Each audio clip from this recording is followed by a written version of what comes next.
Hey everyone, welcome back to Contractor Growth Network. I'm Logan Shinholster, and today I have a recruiting expert. I have Erin Longmoon from Zephyr Connects.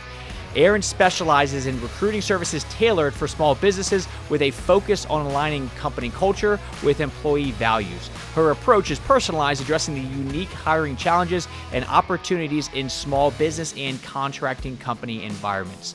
Erin advises on employee retention, positive workplace culture, and strategies to attract top talent. She's also a speaker and writer on human resources, small business growth, and employee engagement. She's even worked with some of our top clients over here at CGM. Erin will be speaking at the New Era of Contracting Virtual Summit on January 24th and 25th. Enjoy this awesome conversation with Erin Longmoon. Let's get into it. Erin is big on the separation between recruiting and hiring, so we asked her what the differences between the two are. For us at Zephyr, we believe that the recruiting is the pre-hire process. It's what you do to market your job, find job seekers that are interested in your role. Basically you're trying to get people to apply, interviewing, vetting. That whole process is recruiting. Once you actually make an offer, someone becomes an employee. That's like hiring. And there's a small little window in which you're actually hiring, which could be the negotiations of the job offer. You might be checking some references. There's some back and forth. Maybe there's an employment agreement. That's like a little hiring window. That's when you're actively hiring someone. So for us, that's the big key difference. Why have a difference? Like, why did you actually separate the two versus just putting it all under this one blanket, which is either recruiting or hiring? Right. Well, and that's like industry terminology, really, and what we're trying to do is educate people so that when they're having conversations with people like us, for example, or HR professionals, or even just within their team, they're making a distinction, because the recruiting process is a really key component, obviously, of finding the right people. So you want to use the right terminology, the right definition, so that you can understand what it is you're actually talking about when you're talking to people about the whole process from start to finish, if that makes sense. So for us, we want to distinguish, we are a recruiting company, for example, we do the recruiting piece. The hiring is what the client does, and that distinction is very important. I see. So like in the marketing world, it's like we can bring you the lead, but the actual sale is what you would consider to be the hiring. So it kind of separates the two, because I know I hear a lot of contractors say things like, well, I can't hire anyone good. And I guess when you give a blanket statement like that, it's kind of hard to understand where their problem is. Is it a recruiting problem? Is it an actual process of the hiring problem? Can you talk a little bit more about how they kind of feed into each other? Yeah, sure. So exactly what you're saying is true. So you have a recruiting process, and in that process, there's many facets that go into that. And if something about we'll just say in the large scope of finding and hiring employees, if something isn't working right, it is very important to narrow that down to a more micro level to figure out what might either be broken or the approach you're taking just isn't really effective. So is that a recruiting piece, or is it once it rolls into the hiring piece, or is it even the post-hire? Maybe those are fine, and it's the post-hire piece that's really the challenge. Well, now you're talking about onboarding and training and all sorts of big things that happen after the hire as well. So they all kind of have to coalesce together in order to be successful. Everyone talks about company culture, but how does that actually impact your recruiting and hiring processes? Mm-hmm. Oh, I'm really glad you're asking about that. So company culture, they're buzzwords, I know right now, but it's because there's a lot of truth behind why they're becoming so focused right now. Company culture is pivotal. It's critical in order to really have a thriving company. So you can hire people, you can serve your clients, but if you really don't focus on company culture, it becomes very challenging to grow your business, to serve more people. You'll have obviously a lot of higher, what we call attrition rate, or turnover rate. You'll have higher turnover rate if you don't focus on company culture. Ultimately, we see a significant difference between our clients that have put time and intention into their company culture and so many components all the way down to their profit margins than the clients that we have who really haven't spent any time there. And they're kind of just hiring warm bodies, so to speak. you want to know your company culture. And I think, it's going to be worth us talking about what that looks like in a minute, but, or like what that means really, but it informs who you're looking for. It's going to inform the kind of messaging you need to put out there to hire or to attract the right kinds of people. That company culture is really like your foundation. And I know a lot of people this podcast who are listening are in the contractor world, obviously. So I think that analogy really fits well here. Is the culture is going to be your foundation for everything else to get built upon.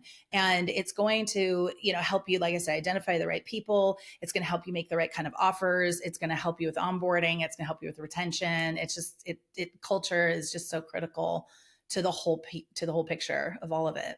So what are some things if somebody is in this stage where they're wanting to hire, but maybe they haven't quite defined a company culture, or maybe they have one and they don't even know that it exists? What are some things that companies can be doing to actually, I guess, drive their company towards their desired culture? First off, let's back up a little bit. You are totally right. Every company has a culture. We just do. Just like everybody has core values, which, by the way, is one of the foundational pieces of what culture is about, is your core values. It's just, can you articulate it? Can you describe it? Is it something that you built intentionally, or is it just sort of kind of been reactive to maybe as you layered on more and more people, for example, and the kind of culture that they brought in to your company? So is it like a modge podge or a mishmash, or is it a truly intentional, focused culture? And there's a big difference in those two things, and the effects of those two things are really important. Talk to me about the difference of a company culture where it's very intentional versus the reactional company culture. So intentional culture is going to be a company, and we've got most of our clients are like this, as is our company, where we're going to take time and make effort into thinking about and designing, intentionally designing what our culture is going to be. So part of that is identifying those core values. I mentioned that is truly at the heart. The other piece that's at the heart is why. Why do you exist at all? What is it that your company is about? And I think it's easy to answer the question of, well, I'm a design build company. We help people build beautiful homes or things like that. But why? Why does that matter? And you kind of have to keep peeling away these layers of why until you get to this really, really core piece of the why. That's going to be a huge part of the culture that should drive the culture forward. Then those core values are there. Every company also has sort of like a personality, we call it at Zephyr. And you think about like the adjectives that describe your company. Are you a very fun company? Are you silly? Are you highly professional? Are you very serious? Are you by the book? Are you like, there's just so many different adjectives, right? You want to be able to articulate what those things are. And if you have a company culture where you're like, this doesn't resonate, this doesn't feel like it is true to who I am, especially as a founder, for example, or maybe your leadership team, the core foundation group of people in your team, then that's when you want to start figuring out, how do we pivot this? Because it is very common for the first few years of a business, even sometimes the first 10, of creating a very, as you said, reactive culture. You just don't even think about it. You just kind of like are going through the motions, trying to build a business, trying to get clients, do all the things you do as a business owner. And then you wake up one day and you're like, okay, this company doesn't even feel like it's something I recognize or that resonates. So that's when you got to stop, do the exercises, take the time to think it through, talk it out. There's lots of different ways to do it, lots of different strategies and tactics, and then start to figure out how to pivot to something that's more authentic. What are some of the strategies look like to pivot from, if somebody sits down and they look at their culture and they go, this is just not what I want. We have kind of stumbled upon this, but I want to take this thing in this other direction. How does somebody start to go from point A to point B as far as shifting and pivoting that company culture? Right. Well, okay. So if there's the assumption that they've not only figured out that the company culture isn't what they want, but they also have a clear vision of what they do want, because that's number one. You got to have a clear vision. Then you want to start figuring out, there's many different ways, right? Like oftentimes cultures are surrounded by people, policies, procedures. We call them guiding principles. Like there's all different components of where you need your culture to kind of be infused within. So, you kind of have to decide for your own company what's going to make the most sense. But it might be that you need to start with your people. Maybe there are some core people on your team that you need to try to coach and work with to see if you can get them to sort of pivot closer to what you're looking for. And if not, then it might be time, to change them out and to start hiring people who really do fit that ultimate vision of what you're trying to go for. And there's a ton of other, like I said, changing processes sometimes can help. Even your clients, sometimes you need to even pivot who you're serving, in order to really align with your culture. Next, I asked Erin how to identify who your ideal employee is and how do you take that information and evaluate your current employees? Yeah, that's a big question there. I think we have to kind of step back a little bit. Again, going to the idea of clarity. We've got to have a lot of clarity around who is going to be the right kind of person for your company. We at Zephyr, we call them your employee persona. And so, and because you're a marketing firm, hopefully, this will resonate with your listeners too. But, in the marketing world, you think of your, target client, right? And you kind of create this sort of persona or profile for them. You want to do the same thing for your employee as well. So take a step back and kind of paint the picture of who your ideal employee is and think about the culture. As a matter of fact, don't even start with the job itself. It doesn't matter what the role is. Just think about the kind of people that are going to fit well with your company culture, whether it's already established strong culture or whether it's a culture you want to pivot to. The same holds true. You want to have a clear vision and you want to create a true persona profile for them. And it could be everything from, and one of the most important things is core values, going back to that core values thing. You don't have to have employees that have the exact same core values as your company's core values, but you want to make sure they're aligned. You want to make sure that they're not in opposition. And so when you're thinking about your employee persona, start with those core values. Think about all the ways that you need to make sure that all your new hires or your existing people on your team need to align with the core values of the company, for example. And so as you get more clarity on who you're looking for, it's going to be easier to know if someone on your team is it that they really don't fit? They don't fit that persona anymore. Maybe they were a great fit for your company even for a few years, but something has grown. Your company has grown, right? Maybe you've outgrown them. Maybe they've outgrown you. Maybe they want something more than you can offer. And that is all okay. Nobody should really believe this idea that employees should be with us forever, because that's just not true. But again, going back to the clearer you have that persona, the easier it'll be to figure out who's going to be the right fit, who isn't. And then if you can't, you might have some people who teeter. You're like, well, I think the core values are great, but there's some other cultural pieces that don't seem to fit, and see if you can coach, see if you can train them, coach them.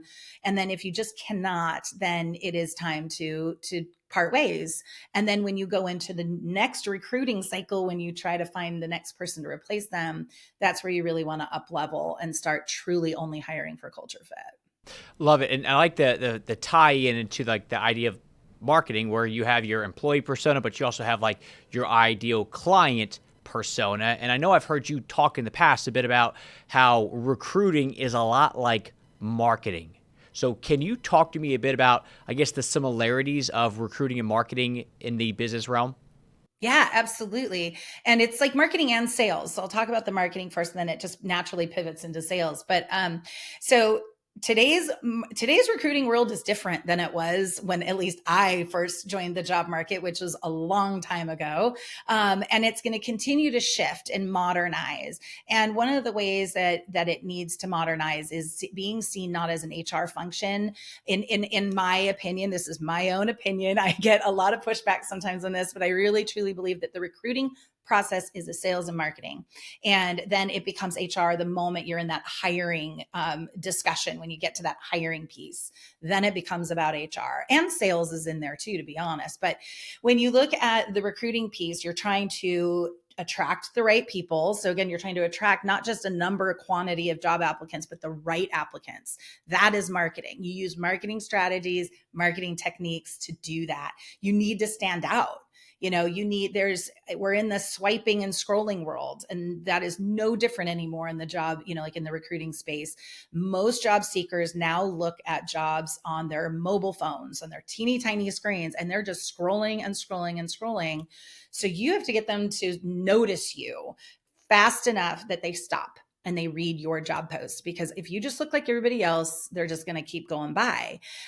So you need to think of it as that marketing of how do I get noticed and attract the right people.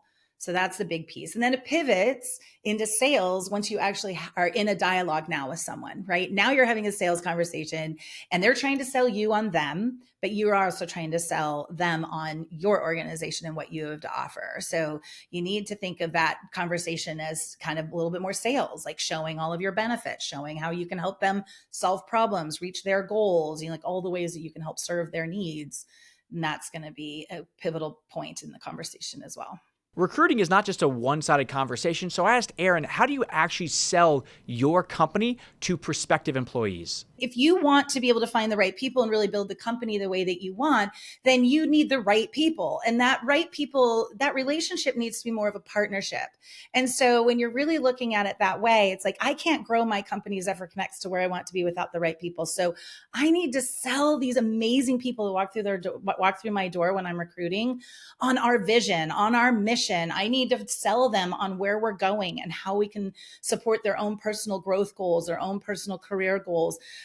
What a great place to work it is, the kind of leadership that they're going to benefit from, because I want them to stick around, and I want them to be a pivotal part of me achieving those goals. I don't want just warm bodies that are punching a clock.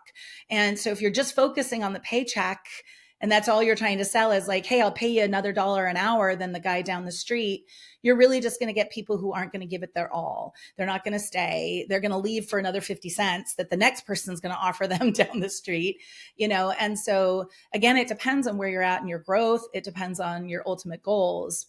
But if you really, truly want a strong team, then you have to sell them that you're the right company. The other piece is we're in a very competitive job market, especially in construction.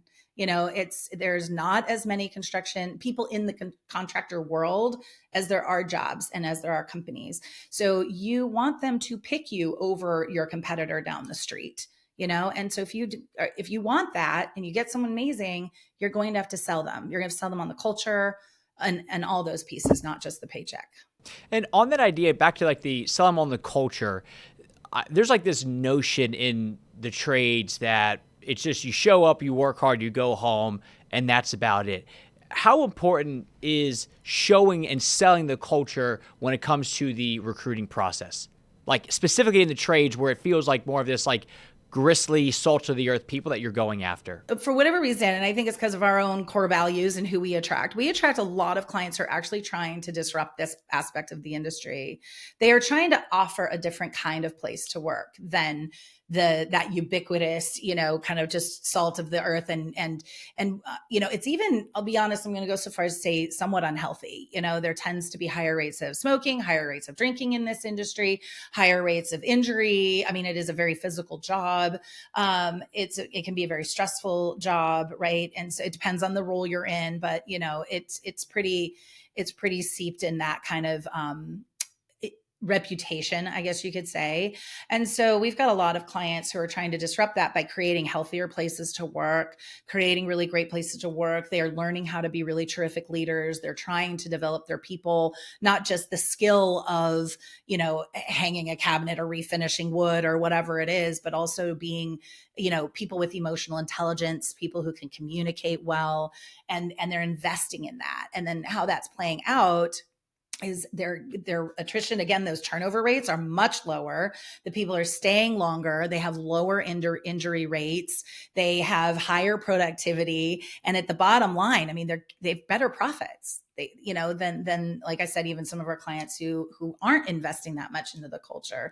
So I think it's like such an exciting time for the industry, because the other thing that we're looking at is, there's a lot of people aging out of that industry who maybe were a part of that kind of ubiquitous culture reputation that the industry has. And you've got new people coming in, not enough, but we've got new people coming in who want something different than that, and they're excited about being a part of the change.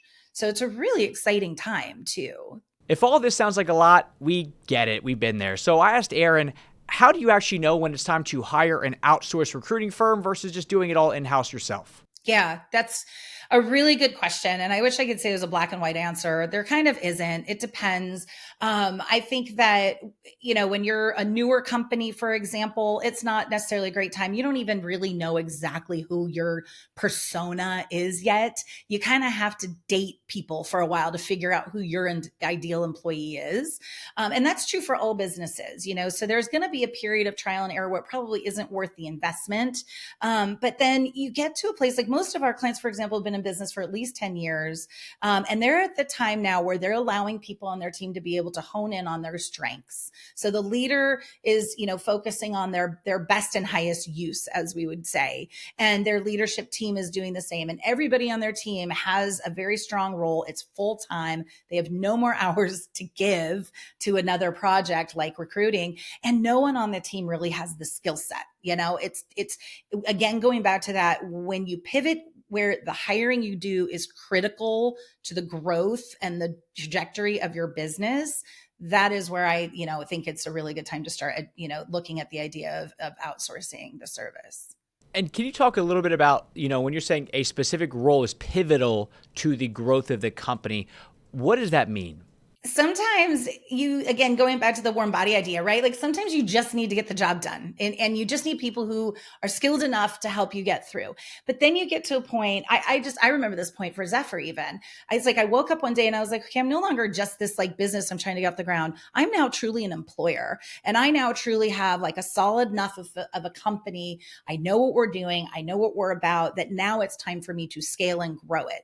Now the people I have on my team are critical. It doesn't matter their role, whether they're a recruiter or they're on my leadership team or it's my office manager.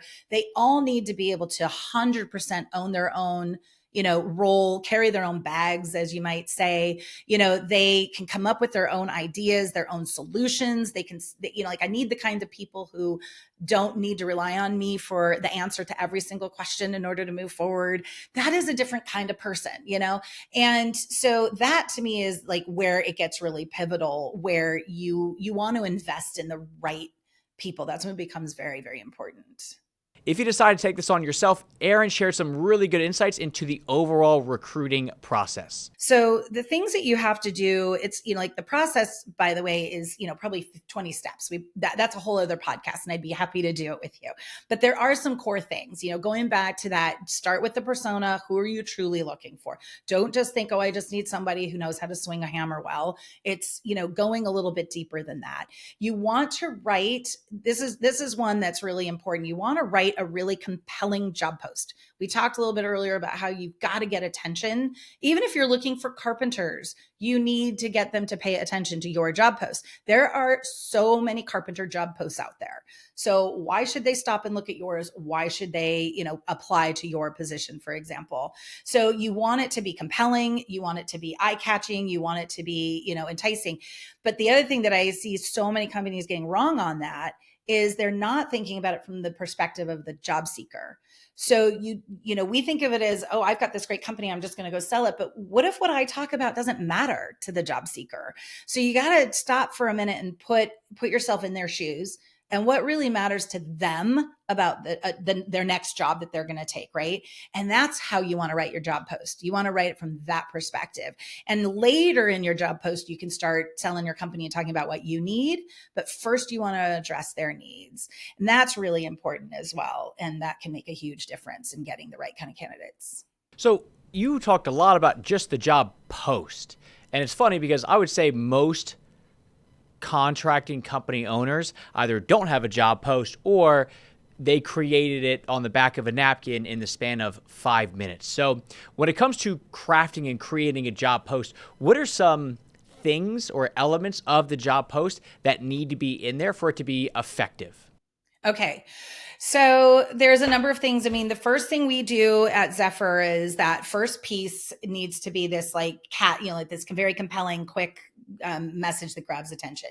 We do it a couple different ways. We do it with what we call catch questions, which could be the very, very, very first thing on your job post. It might ask a question like, are you looking for a healthier construction company? I'm making that up. That's terrible. It's not creative, but you get the idea, right? And you start painting this picture using these questions. And the reason why you do that is because people automatically answer questions when they're asked in their head. And even if the question, is not really one that they've thought about, and they'll start answering it going, yes, yes, no, yes, they'll just automatically do it. And if you can get them to say yeses to your questions, they're more likely to continue on and read, right? So that's why catch questions are super effective. The other way we do it, which is also very effective, and these could be they're for specific kinds of positions, and I can talk about it if you'd like, but is like a story approach. So that's where you're actually, instead of asking these questions, you're painting a picture of like the day in the life, for example. And these are really important approach when you're truly offering something quite different than the status quo, for example. Or it might be when the job seeker that you're trying to attract is different than the typical job seeker, And so for an example, we have a client who does design build, and they wanted a designer, an interior designer, and they really attract their whole client persona, their whole client demographic that they serve are the people who want really innovative design. They don't want to look like Pottery Barn. They don't want the late, what everybody else is doing. They want things that are truly unique and different and have an impact and speak to that client's personality, all the things. They're the kinds of people who you're hoping to maybe get published in a Dwell magazine or something, right? So that's a different kind of designer. And that's going to be super exciting to a designer who probably has been in a job where it's like, just pick the same tile everybody else has, right? Or design the same space everybody else has. So you might want to use a story approach for that, because you're going to paint the picture of how different that job is than what they're reading everywhere else. So hopefully that's a little helpful. Then you definitely want to get into other components. Like once you kind of grab their attention, you're selling them a little bit on the story. Then you want to start getting into things about your company and why your company is so awesome. So focus on culture. So the next paragraph might be about your culture.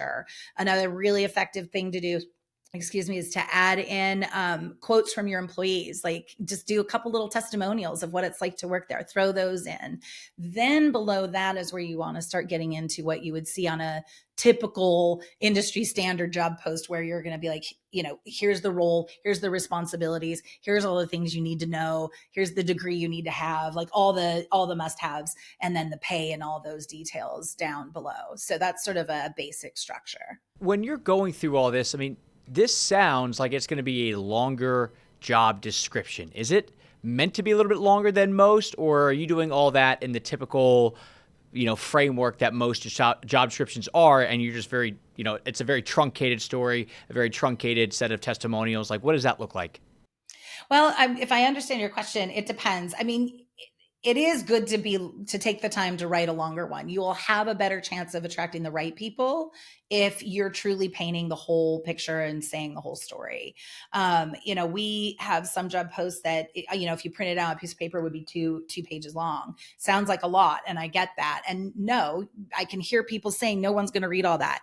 You're right. A lot of people won't read that, but those aren't your people, right? Like we got to get away from this idea of you want quantity and you want a ton of people to apply to your job. You actually don't. You want quality. You want people who get excited about what you're offering and what this job, and what they can offer you too, right?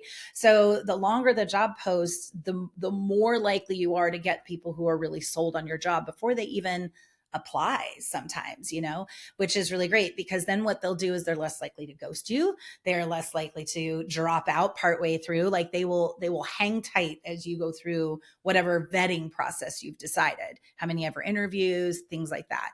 Now, I have to preface all of that with one thing, which is carpenters, laborers. Little different story with laborers, and we all know that. Laborers are used to walking on a job site saying, hey, I know how to do the work, and you hire them right on the spot, right? And I wish I could say that, everything's changing and that doesn't work anymore. That isn't true. Carpenters are really hard to find. They're not going to sit through 5 interviews. They don't want to get on a Zoom call. They don't want to go sit through a group interview, all those things. So you do have to shorten the process of vetting them. And the thing about going back to the job post piece, I still would advise you to do a longer job post, but just make sure you're getting the most important pieces covered early for those who do scan. And that's the only job I will say in all the construction design build realm where I would say to tolerate that. Otherwise, to all the listeners, I would say that's a clean line where you do it a little differently, but everybody else, you need to be very thorough and intentional and, vet them very, very deeply. And when you're trying to appeal to different roles, we're talking about different things here, but how about different mindsets of employees? Meaning, baby boomers have a very different, mindset of how they approach work compared to, millennials. And as a millennial, we always hear it's the laziest group out there. But then now we have Gen Z coming out, and they're all about social. So, like, I guess what is important for people that are trying to hire maybe generations that don't naturally align with how they think and how they approach their own business? Yeah, that's interesting. That's a longer conversation too. And I'm going to admit, I'm not the biggest expert on this topic, Logan, because a lot of that ends up being more on the leadership side of things, like once they're hired. But I do still fundamentally believe it, and have seen, and in my own company and in clients who have multiple generations, that going back to aligning them all together on that core value piece, the mission, the vision, like when you get everyone who can buy in to that core, right? All those differences still are going to come out in the way that they want to be communicated with, led, how they want to manage their own time, all those things. But you can unify them together by having this common kind of mission, right? Or this common core piece. So going back to the recruiting, then if you, again, hire for that, if you can hire for that core fit, hire for those core values, then, you can span the generations, but you can still build yourself a team that's going to be very aligned. Then you have to start thinking about leadership, and how do you lead these different generations, and how do you tap into what is truly important to them? And, there is an element there too with your job post. We've got to be careful. There's a lot of compliance around recruiting, just like there's a lot of compliance around being an employer. So we got to be very cognizant of those things, but you also can think about that in your job post. You might even want to do a couple different ones, one that's going to speak to, more like Gen Zs or millennials, and one that might want to speak to a more mature, Gen X and maybe baby boomers, something like that. And that's okay to do that. And then you're pulling in people from different generations, different experiences, but there's, again, all aligned on those same core pieces. And then you can create a pretty diverse team that way. Erin is speaking at the New Era of Contracting Virtual Summit. So I asked Erin, what does the new era of recruiting look like to her? Yeah. Okay. So truly in my own words, and I alluded to it earlier, but it's this idea of we are partners. We need to pivot. In my opinion, we need to significantly shift this relationship that employees and employers have. And it's both recruiting, hiring, and once someone becomes an employee, it spans all of those phases. And it's been an us versus them for over, 100 plus, almost 200 years. It has a whole history with the Industrial Revolution. It is rooted in very old mindset, very old way of thinking and an older way of working. And it is time to pivot that in a big way. So I believe we need to start thinking of our employees and employers together as partners. And we're trying to achieve something together, and it's not all about the company. We're trying to achieve things that also truly benefit the employees as well, sometimes way far beyond a paycheck, and so we need to get away from that idea of us versus them and become a we. If you want to learn more from Erin and other industry experts, be sure to join us at the New Era of Contracting Virtual Summit on January 24th and 25th. The link is in the description to learn more about the event, the other speakers. Get your ticket there, and we'll see you at the event.